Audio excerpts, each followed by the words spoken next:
ఆంధ్రప్రదేశ్ మరియు తెలంగాణ రాష్ట్ర వ్యాప్తంగా వాతావరణ శాఖకు సంబంధించి మరో అప్డేట్ అయితే ఇచ్చింది భారత వాతావరణ విభాగం. సో ఆ వివరాలకు వెళ్దాం. ఎవడనైతే లైక్ చేయండి.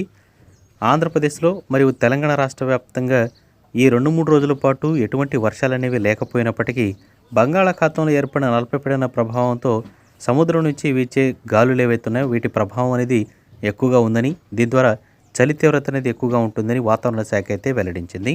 సో చలి తీవ్రత అనేది ఎక్కువ ఉంటుంది కాబట్టి దీని ద్వారా రోగాలనేవి ప్రబలే అవకాశం ఉంది కాబట్టి కొంచెం జాగ్రత్తగా వహించాలని అధికారులు అయితే హెచ్చరికలను జారీ చేస్తున్నారు.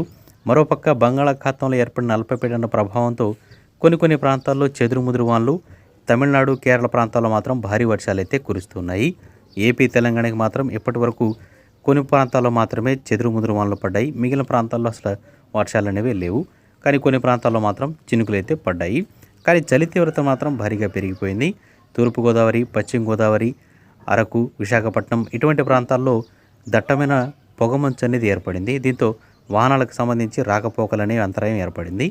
ఇక సముద్రంలో ఉండే తేమగాలుల ప్రభావం అనేది ఏపీ మీద ఎక్కువనే ఉంటాయి కాబట్టి ఆ తేమ ప్రభావం అనేది కూడా ఆ దగ్గరలో ఉండే ప్రాంతాల్లో ఎక్కువగా కనిపిస్తుంది. ఇక అదేవిధంగా సముద్రంలో వేటకు వెళ్ళేవారిని కూడా 1-2 రోజులు రెస్ట్ తీసుకోమని కూడా వాతావరణ శాఖ తెలుపుతుంది. ఎందుకంటే పండుగ వచ్చింది కాబట్టి కొంచెం జాగ్రత్తగా ఉండి పండుగ అనేది చేసుకోవాలి కాబట్టి వాతావరణ శాఖ ఈ విధంగా అయితే చెప్తుంది. సో చాలా వరకు మనకి వర్షాల తీవ్రత అనేది లేదు, కానీ ఈ ఫిబ్రవరి 5వ తేదీ తర్వాత ఏమైనా వర్షాలు పడే అవకాశం కనిపిస్తుందని పేర్కొనింది. బంగాళాఖాతంలో ఏర్పడిన ప్రభావం పెద్దగా ఉండకపోవచ్చని, అది ఎక్కువగా కొన్ని ప్రాంతాల్లో మాత్రమే ఉండే అవకాశం ఉన్నట్లు, రాష్ట్రమంతా ఉండకపోయే అవకాశాలు ఎక్కువగా ఉన్నాయని పేర్కొనింది.